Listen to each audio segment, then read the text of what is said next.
Assalamualaikum warahmatullahi wabarakatuh. Perkenalkan, kami dari kelompok 12. Saya Yasmin Nabila dengan NPM 21120111558. Saya Betrin dengan NPM 2112011272.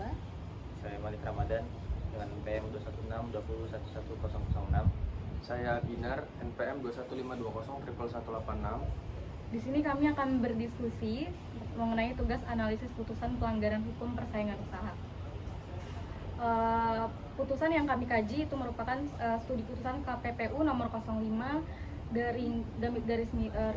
KPPU 1001/2020, kemudian putusan PN Niaga pada PN Surabaya nomor 1 PDT Sus KPPU 2021 PN Niaga SBY, dan putusan MA nomor 1265K PDT Sus KPPU 2021 mengenai persengkongkolan tender pembangunan kolam renang di Kalimantan Selatan. Oke, mungkin yang pertama saya bacakan terkait kronologis perkara dulu ya. Jadi pada tanggal 4 Januari 2017, terlapor 4 Pokja WLP mengumumkan pengadaan pekerjaan pembangunan gedung kolam renang tahap 2 Kecamatan Kandangan pada Satuan Kerja Dinas Pekerjaan Umum dan Tata Ruang Kabupaten Hulu Sungai Selatan. Sumber dana APBD Kabupaten Hulu Sungai Selatan tahun anggaran 2017 melalui e-procurement pada website http://lpse.hulu sungai selatan kap.go.id/approach 4. Dalam pengumuman tersebut, Pokja WLP menyampaikan informasi tender. Kemudian Pokja WLP memberikan kesempatan kepada calon peserta tender untuk mengunduh dokumen pengadaan sejak tanggal 4 Januari 2017 pukul 23.00 sampai dengan tanggal 11 Januari 2017 pukul 16.00 hingga batas waktu tersebut. Terdapat 17 perusahaan yang mengunduh atau melakukan pendaftaran tender secara elektronik dengan perincian. Kemudian Pokja WLP melaksanakan rapat penjelasan secara online pada tanggal 6 Januari 2017 mulai pukul 9.00 sampai dengan pukul 15.00. Selanjutnya, Pokja WLP menetapkan jangka waktu pemasukan dokumen penawaran peserta tender adalah sejak tanggal 7 Januari 2017 pukul 9.00 sampai dengan tanggal 12 Januari 2017 pukul 15.00 hingga batas waktu pemasukan dokumen penawaran tersebut. Pokja hanya menerima 3 perusahaan yang memasukkan dokumen penawaran.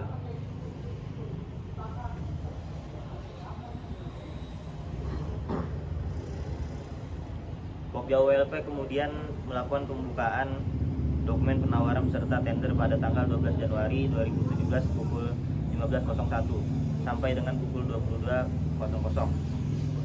Berdasarkan pembukaan dokumen penawaran tersebut, diketahui bahwa penawaran peserta setelah dilakukan berbagai evaluasi terdapat kesamaan alamat pengurus perusahaan dan pemegang saham antar para terlapor, dokumen data pengurus perusahaan, dan pemegang saham peserta tender yang memasukkan dokumen penawaran diperoleh fakta.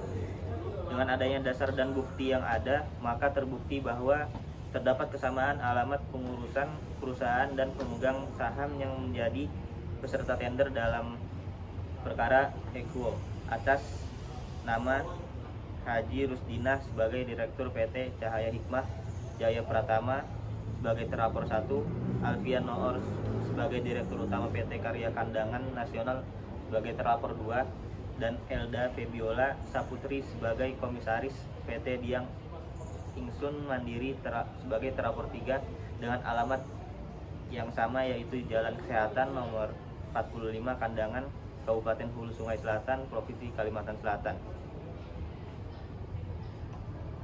Tim investigator yang menarik terlapor 4 sebagai pihak dalam perkara ini adalah tindakan yang tidak berdasarkan hukum karena tidak sesuai ketentuan pasal 1 angka 5 Undang-Undang Nomor 5 Tahun 1999. secara yuridis terlapor 4 yang merupakan bagian dari struktur organisasi dari pemerintah daerah yang melaksanakan fungsi eksekutif dalam bidang pengadaan barang atau jasa, bukan pelaku usaha yang melaksanakan kegiatan usaha dalam bidang ekonomi. Dengan demikian terbukti terlapor 4 tidak dapat dikategorikan sebagai pelaku usaha. Mungkin terkait dugaan pasal yang dilanggar. Menurut gue nih ya, yang gue cari dugaan pasal yang dilanggar itu jadi terlapor ini dapat dugaan pasal 22 Undang-Undang Nomor 5 Tahun 1999 terkait pengadaan pekerjaan pembangunan gedung kolam renang tahap 2 Kecamatan Kandangan pada Satuan Kerja Dinas Pekerjaan Umum dan Tata Ruang Kabupaten Hulu Sungai Selatan. Sumber dananya itu APBD Kabupaten Hulu Sungai Selatan tahun anggaran 2017. Jadi pasal dari isi pasal 22 Undang-Undang Nomor 5 Tahun 1999 itu tertulis pelaku usaha itu dilarang bersekongkol dan dengan pelaku usaha lainnya gitu. Pihak yang terkait dengan pelaku usaha lain untuk mengatur dan menentukan pemenang tender sehingga dapat mengakibatkan terjadinya persaingan usaha tidak sehat gitu. Jadi persekongkolan itu adalah bentuk kerjasama satu sama lain atau kesepakatan antara kedua belah pihak menghambat persaingan dalam pasar. Jadi dalam kasus yang tadi Malik bacakan, menurut gue itu pelapor 1, 2, dan 3 itu terbukti secara sah gitu loh. Menurut gue sih, coba menurut lo orang gimana sih, benar apa enggak? Ya, terlapor 1, 2, sama 3 itu emang merekayasa untuk memenangkan tender dari yang diselenggarakan oleh panitia tender dari pemerintah daerah Kalimantan Selatan kan. Terus terlapor 4 itu kan pihak dari panitia tender, dia kan juga ikut dilaporkan oleh KPPU. Menurut gue dia juga termasuk melanggar ketentuan dalam pasal 22 ini karena mereka sebagai panitia tidak teliti dalam melihat dokumen-dokumen yang telah yang dari peserta. Jadi sama aja mereka tuh memfasilitasi ini persekongkolan yang dilakukan oleh terlapor 1, 2, dan 3. Untuk tata cara penanganan perkaranya itu gimana ya? Tata cara penanganan perkara dalam putusan ini, yang pertama itu ada tahap penanganan perkara oleh KPPU, di mana perkara dugaan praktek persekongkolan tender ini bersumber dari inisiatif komisi.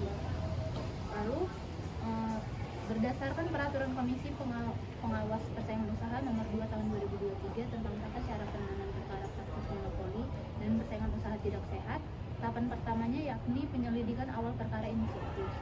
Laporan dari hasil penyelidikan inisiatif ini kemudian dilanjutkan pada tahap penyelidikan, di mana penyelidikan dilakukan oleh satuan tugas yang kemudian mengumpulkan alat bukti. Lalu setelah itu dibuat simpulan hasil penyelidikan dalam bentuk laporan hasil penyelidikan. Lalu laporan hasil penyelidikan ini kemudian disampaikan pada rapat komisi. Tahap yang kedua yakni tahap pengajuan keberatan ke PN. Jika pihak yang dikenai sanksi oleh KPPU tidak sepakat dengan putusan yang sudah ditetapkan, maka mereka berhak mengajukan keberatan ke pengadilan negeri. Pengajuan keberatan ini harus dilakukan dalam waktu 14 hari sejak lalu. Pertimbangan hukum atas pelanggaran akan dijelaskan oleh baik. Sub dari pertimbangan hukum atas pelanggaran, dugaan pelanggaran pasal 22 Undang-Undang Nomor 5 Tahun 1999 itu majelis komisi telah melakukan penilaian, analisis beserta penyimpulan dari kasus tersebut. Kemudian masuk ke dalam analisis putusan, di mana KPPU telah memutus perkara ini pada tanggal 15 Januari 2021. Kemudian terlapor 4 itu keberatan sehingga ia mengajukan banding ke Pengadilan Niaga melalui PN Surabaya. Kemudian diputus pada tanggal 17 17 November 2021. Dalam putusan pada tanggal 5 April 2021. Dalam putusan tersebut PN Surabaya itu membatalkan putusan KPPU yang sebelumnya. Kemudian pihak KPPU melakukan kasasi kepada MA, kemudian diputus pada tanggal 17 November 2021, dimuat dalam sistem informasi perkara pada 6 Januari 2022, dirangkum dalam beberapa poin.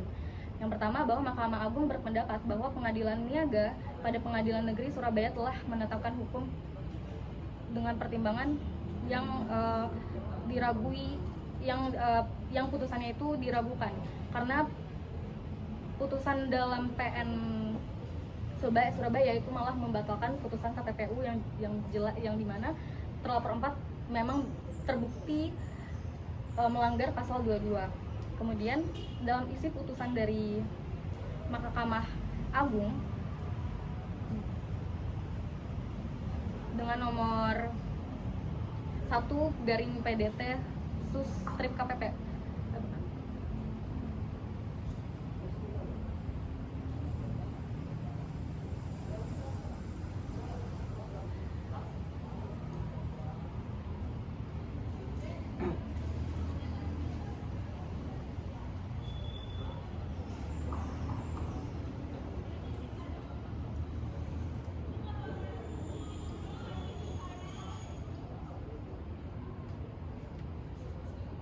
Kemudian putusan Mahkamah Agung nomor 1265K/PDT KPPU per garing 2021 itu Mahkamah Agung mengadili yang pertama mengabulkan permohonan kasasi dari KPPU, kemudian membatalkan putusan Pengadilan Niaga pada Pengadilan Negeri Surabaya nomor 1/PDT KPPU garing 2021 PN Niaga SBY pada tanggal 5 April 2021. Kemudian amar putusannya yaitu menyatakan bahwa terlapor 1, 2, dan 3, kemudian terlapor 4 terbukti secara sah dan meyakinkan melanggar pasal 22 Undang-Undang Nomor 5 Tahun 99.